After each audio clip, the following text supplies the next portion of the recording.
Hello everyone, আজকে আমরা দেখব টামন্স বি সাইডের ৯ নম্বর পর্বের এক্সপ্লেনেশন। তাহলে আর দেরি কেন, চলো শুরু করা যাক আজকের এক্সপ্লেনেশন।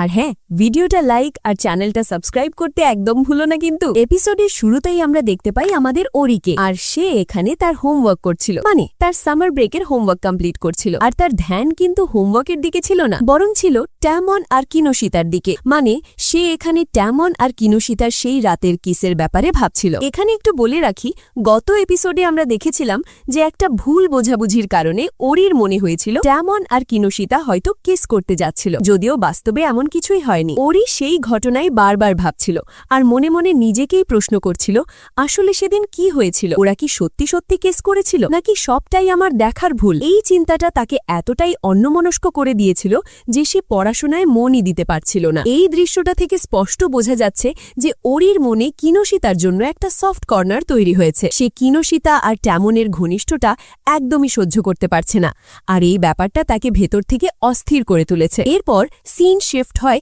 এবং আমরা দেখি ওরি তার ঘর থেকে বেরিয়ে রাস্তায় হাঁটছে।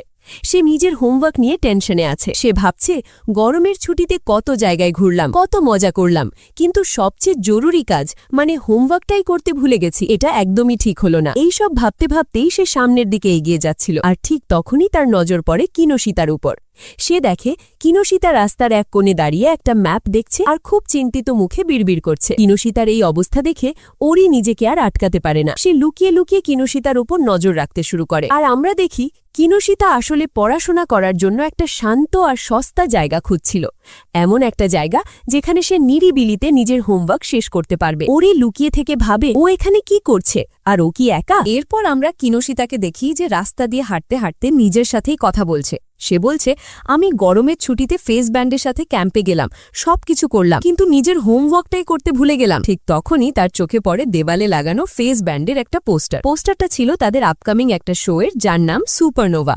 এখানে ফেস হলো ট্যামনের আইডল গ্রুপ, আর সুপারনোভা হলো সেই এপিসোড যা তারা আগের পর্বে সমুদ্রের ধারে শুট করেছিল। এই শোতে ব্যান্ডের 5 জন মেম্বারকেই দেখানো হবে। টিভিতে সেই শো এর একটা ছোট্ট ঝলক দেখানো হচ্ছিল, আর সেটা দেখেই কিনোশিতা উত্তেজনায় প্রায় পাগল হয়ে যায়। সে চিৎকার করে বলে, আমি এটা দেখার জন্য আর অপেক্ষা করতে পারছি না, আমি ভীষণ এক্সাইটেড। অ্যান্ড সাডেনলি ওর রিয়েলাইজ হয়, আরে না, আমি এসব কি বকছি, আমার হোমওয়ার্ক এখনো বাকি, আর আমি এখন থেকেই শো দেখার কথা ভাবছি, আমার যে কি হয়েছে। এরপর সে ঠিক করে দুটো কাজই তাকে ভালোভাবে করতে হবে। সে মজা করে ভাবতে থাকে, ইস, যদি এমন হতো যে একটা অঙ্ক করার জন্য 1000 ইয়েন পাওয়া যেত, তাহলে তো আমার কাছে কত টাকাও হয়ে যেত আর পড়াটাও হয়ে যেত। এই সব অবাস্তব কথা ভাবতে ভাবতেই সে হতাশ হয়ে পড়ে, আর আমাদের ওরি কিন্তু ডিটেকটিভের মতো তার পিছু নিয়েই চলেছে। ওরি ঠিক করে যে সে এবার সরাসরি কিনোশিতার কাছে গিয়ে জিজ্ঞেস করবে তার সমস্যাটা কি, কিন্তু সে এগোনোর আগেই কিনোশিতার সামনে এসে দাঁড়ায় ট্যামন। অ্যান্ড ভাই, বরাবরের মতোই এই ছেলেটা মাথায় একটা কার্ডবোর্ডের বাক্স পড়া ছিল।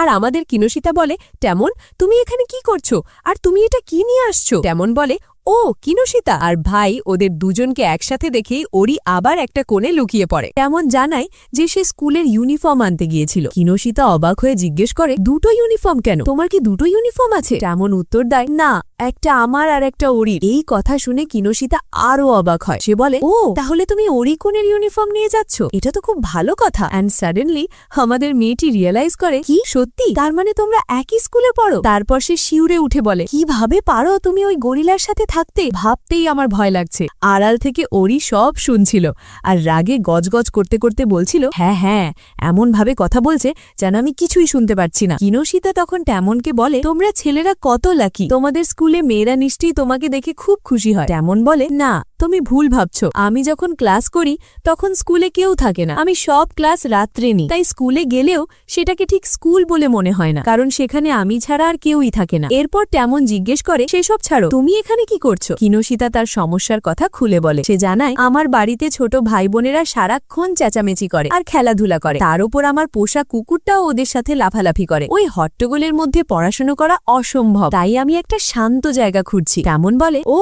এই ব্যাপার, তাহলে তুমি আমার বাড়িতে চলতে পারো। এই কথা শোনা মাত্রই কিনোশিতা আঁতকে ওঠে, বলে, না, একদম না, আমি যাচ্ছি না। আর তোমরা তো জানোই তেমন আবারও বিষয়টাকে নেগেটিভ ভাবে নিয়ে নেয়। সে মন খারাপ করে বলে, হ্যাঁ তুমি আমার বাড়িতে কেনই বা যাবে, আমি এতটাই খারাপ যে আমার সাথে কেউ থাকতে চায় না। সে আবার তার পরিচিত নেগেটিভ চিন্তার জগতে হারিয়ে যেতে শুরু করে। কিনোশিতা তাকে থামিয়ে বোঝানোর চেষ্টা করে, আরে তুমি বুঝতে পারছো না, কোনো কারণ ছাড়া আমি তোমার সাথে তোমার বাড়ি কেন যাব, লোকে কি ভাববে। তেমন তখন বলে, আচ্ছা ঠিক আছে, তাহলে একটা বুদ্ধি দিই। ওই যে সামনে পার্কটা দেখছো, ওখানে একটা বেঞ্চ আছে, আজকের আবহাওয়াও বেশ ভালো, বেশি গরম নেই, তুমি ওখানে বসে আরামে হোমওয়ার্ক করতে পারো। আমারও কালকের জন্য স্ক্রিপ্ট মুখস্থ করতে হবে, আমি স্যান্ডউইচ কিনে আনছি, আমরা একসাথেই ওখানে বসে পড়বো। কিনোশিতা রাজি হয়ে যায়, কিন্তু তারা এগোতে যাবে ঠিক তখনই সেখানে এন্ট্রি হয় কিটো। সে রেগে গিয়ে বলে, তোমরা দুটো গাধা এখানে কি করছো, আমি কতবার বলেছি এভাবে বাইরে ঘোরাঘুরি করবে না। সে ট্যামনের দিকে তাকিয়ে বলে, আর তোমাকে কতবার বারণ করেছি এভাবে বাইরে আসতে, তোমাদের হয়েছেটা কি, চলো আমার সাথে। আর ভাই এই বলে কিটো দুজনের কলার ধরে টানতে টানতে নিজের সাথে নিয়ে যেতে থাকে। আড়াল থেকে ওরি সবটা দেখে ভাবে, আরে এটা কি হলো, মানে ও এদেরকে নিয়ে কোথায় যাচ্ছে, আমাকে ওদের পিছু করতে হবে। এরপর সিন শিফট হয়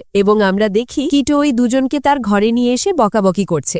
সে বলছে, তোমরা কি পাগল, আমি বলেছিলাম না এভাবে বাইরে যাবে না, যদি কেউ তোমাদের দেখে ফেলতো তাহলে কি হতো। বকাবকি করার মাঝেই সে কিনোশিতাকে জিজ্ঞেস করে, ওসব ছাড়ো, তুমি লাঞ্চ করেছো। কিনোশিতা জানায় যে সে এখনো কিছু খায়নি। কিটো তখন ফ্রিজের দিকে দেখিয়ে বলে, ঠিক আছে, যখন ইচ্ছা হবে এখান থেকে নিয়ে খেয়ে নিও। অ্যান্ড ভাই ছেলেটা কথা বলতে বলতে ট্যামনের কাছে যায় আর বলে, তোর তো সাহস দেখে আমি অবাক হয়ে যাই, তোকে না বলেছিলাম বাইরে যাবি না, সানস্ক্রিন কে লাগাবে, তুই জানিস না তোর এই মুখটা দিয়েই আমরা টাকা ছাপাই, তোকে প্রত্যেকবার সবকিছু বলে দিতে হয় কেন। অ্যান্ড ভাই লিটারেলি কিটো এখানে ট্যামনকে ধরে ওর অবস্থা খারাপ করে দিচ্ছিল। এই দৃশ্য দেখে কিনোশিতা মনে মনে হাসে আর ভাবে, আমার তো মনে হচ্ছে কিটো আর ট্যামনের মধ্যে সম্পর্কটা বেশ গভীর, মানে ওরা একে অপরের খুব কাছে চলে এসেছে। কিটো ট্যামনকে শেষবারের মতো সতর্ক করে দিয়ে বলে, আজ থেকে তুই আর এভাবে বাইরে যাবি না। তারপর সে নিজের কাজে যাওয়ার জন্য তৈরি হয়। যাওয়ার আগে সে ট্যামনকে এক কাপ কফি দিয়ে বলে, এটা তোমাকে ঘুমাতে সাহায্য করবে। যাওয়ার সময় কিনোশিতা কিটোকে ধন্যবাদ জানায়। কিটো বলে, ঠিক আছে, তুমি এখানে থাকতে পারো। কিনোশিতা তখন জিজ্ঞেস করে, আচ্ছা তুমি আমাকে এখানে থাকতে দিচ্ছ কেন, মানে তুমি তো ভাবতে আমি ভালো মেয়ে নই। ওয়েল, কিটো বলে, আচ্ছা ওটার জন্য আমাকে মাফ করে দিও। অ্যান্ড ভাই লিটারেলি এই ছেলেটা এখানে কিনোশিতার কাছে ক্ষমা চায় যে ও কিনোশিতাকে সন্দেহ করেছিল। কিটো চলে যাওয়ার পর ট্যামন কিনোশিতাকে জানায়, আসলে কিটো আমার ঘরে এসে তল্লাশি চালিয়েছিল, সে দেখতে চেয়েছিল তুমি অন্য ফ্যান গার্লদের মতো কিছু চুরি করেছো কিনা, কিন্তু যখন সে দেখে যে তুমি কিছুই এদিক ওদিক করনি, তখন তোমার সম্পর্কে ওর ধারণা বদলে গেছে। এই কথা শুনে কিনোশিতা খুব খুশি হয়। কিটো ঘর থেকে বেরিয়েই দেখে দরজার বাইরে ওরি কান পেতে সব কথা শোনার চেষ্টা করছে। কিটো তাকে দেখে বলে, যদি ভেতরেই যেতে চাও তাহলে চলে যাও, এখানে কি করছো। ওরি রেগে গিয়ে বলে, ওই চশমিশ, এখান থেকে কেটে পড়, না হলে তোর চশমা ভেঙে দেব, আমি এখন খুব সিরিয়াস মুডে আছি। কিটো বলে, আরে যা করার করো তুমি। আর এই বলে কিটো ওখান থেকে চলে যায়। এরপর আমরা দেখি কিনোশিতা আর ট্যামন একসাথে বসে পড়াশোনা করছে। কিনোশিতা কিছুক্ষণের মধ্যে তার দুটো সাবজেক্টের হোমওয়ার্ক শেষ করে ফেলে। ট্যামন অবাক হয়ে বলে, বাহ, তুমি তো পড়াশোনায় বেশ ভালো। কিনোশিতা জানায়, না না, ওগুলো সহজ সাবজেক্ট ছিল, কিন্তু সায়েন্স, ম্যাথস এইসব আমার মাথায় ঢোকে না, ওগুলো আমার কাছে খুব কঠিন লাগে। ট্যামন বলে, আরে আমি তো ভেবেছিলাম তুমি পারফেক্ট, পড়াশোনাতেও নিশ্চয়ই খুব ভালো হবে, কিন্তু আসলে যা দেখা যায় তা সবসময় সত্যি হয় না। তোমার মতো একজন এত কাজ সামলে স্কুলও যাও, আর আমি তো একটা নখ কাটতে গেলেও হাত থেকে রক্ত বের করে ফেলি, আমি কোনো কাজেরই না। আর হ্যাঁ, তোমরা ঠিকই ধরেছ। এরপর যা হওয়ার তাই হলো। তেমন আবার তার নেগেটিভ চিন্তার সাগরে ডুব দেয় আর প্যানিক করতে শুরু করে। কিনোশিতা উঠে তাকে বোঝায়, না তুমি এমন নও, তুমি খুব ভালো, তুমি তোমার ফ্যান্সদের জন্য বাঁচো। সে তেমনকে অনেক মোটিভেট করার চেষ্টা করে। আমার তো মাঝে মাঝে অবাক লাগে, এই ছেলেটার প্রতি 2 মিনিটে মোটিভেশন লাগে, এত মোটিভেশন দিয়েও কি করবে কে জানে। যাই হোক, কিনোশিতা আবার পড়তে বসে, কিন্তু একটা অঙ্কে গিয়ে আটকে যায়। তেমন বলে, কি হলো, বুঝতে পারছো না, আমাকে দেখাও। এই বলে সে পুরো হিরোর মতো একটা ভাব নিয়ে কিনোশিতার পাশে গিয়ে বসে অঙ্কটা দেখতে লাগলো। দেখে মনে হচ্ছিল সে যেন এক্ষুনি অঙ্কটা সমাধান করে ফেলবে, কিন্তু কয়েক সেকেন্ড পরেই সে চিৎকার করে ওঠে, আমি একটা পাগল, আমার মাথায় কিছুই ঢুকছে না, এইসব প্রশ্ন আমার মাথার ওপর দিয়ে কেন যাচ্ছে। সে আগের থেকেও বেশি প্যানিক করতে শুরু করে। কিনোশিতা তাকে আবার শান্ত করার চেষ্টা করে। বাইরে থেকে ওরি এই সবকিছুই দেখছিল। সে ভাবে এটাই সেরা সুযোগ। আমি এখন ভেতরে যাব, কিনুশিতার হোমওয়ার্ক করিয়ে দেব আর ওর চোখে হিরো হয়ে যাব। এই সময় তার নিজের ছোটবেলার কথা মনে পড়ে। সে ভাবে, আমার বাবা একজন বড় অ্যাক্টর ছিলেন আর মা ছিলেন একজন বিখ্যাত সিঙ্গার, কিন্তু ছোটবেলায় যখন আমি টিভিতে কাজ করার কথা বলেছিলাম তারা আমাকে বারণ করে দিয়েছিলেন। তারা বলেছিলেন আমি নাকি কখনোই তাদের ছাপিয়ে যেতে পারবো না।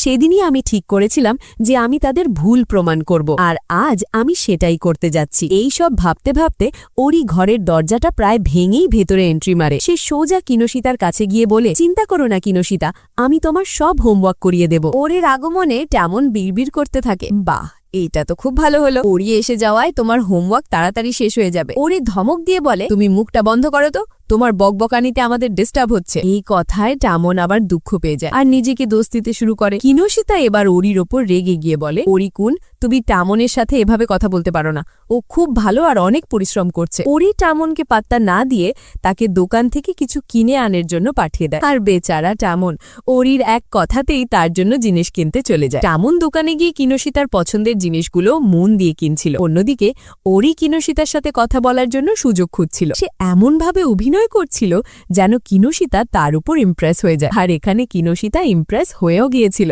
অ্যান্ড অ্যাট লাস্ট ও বলে, সত্যি তেমন কত লাকি, ও সারাক্ষণ তোমার মতো একজনকে পাশে পায়। এই কথা শুনে ওরির মাথায় রক্ত চড়ে যায়। সেভাবে, ধুর ছাই, আমি এত কিছু করলাম তোমার জন্য আর তুমি এখানেও তেমনের নাম নিচ্ছ। রাগের মাথায় সে হঠাৎ কিনুশিতার হাত ধরে ফেলে আর বলে, কিনুশিতা আমার তোমাকে কিছু বলার আছে। সে কিনুশিতার খুব কাছে চলে আসে আর ঠিক সেই মুহূর্তেই সেখানে ট্যামন এসে হাজির হয়। সেই দৃশ্য দেখে সবকিছু ভুল বোঝে। তার হাত থেকে কেনাকাটার ব্যাগটা পড়ে যায়।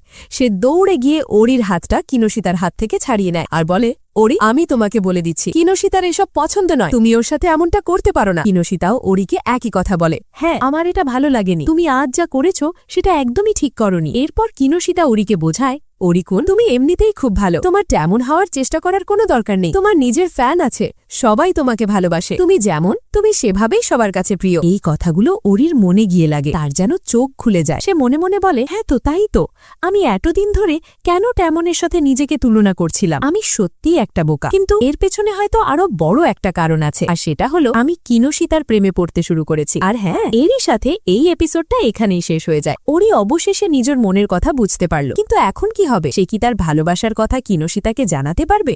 আর তেমনই বা এই বিষয়টা কিভাবে নেবে? তোমাদের কি মনে হয় অবশ্যই কমেন্ট করে জানিও। যদি এক্সপ্লেনেশনটা ভালো লেগে থাকে তাহলে একটা লাইক আর সাবস্ক্রাইব করতে ভুলো না কিন্তু। চলো তাহলে আবার দেখা হবে তোমাদের সাথে আরেকটা নতুন ভিডিও আর নতুন এক্সপ্লেনেশন নিয়ে। ততক্ষণের জন্য টেক কেয়ার, গুড বাই।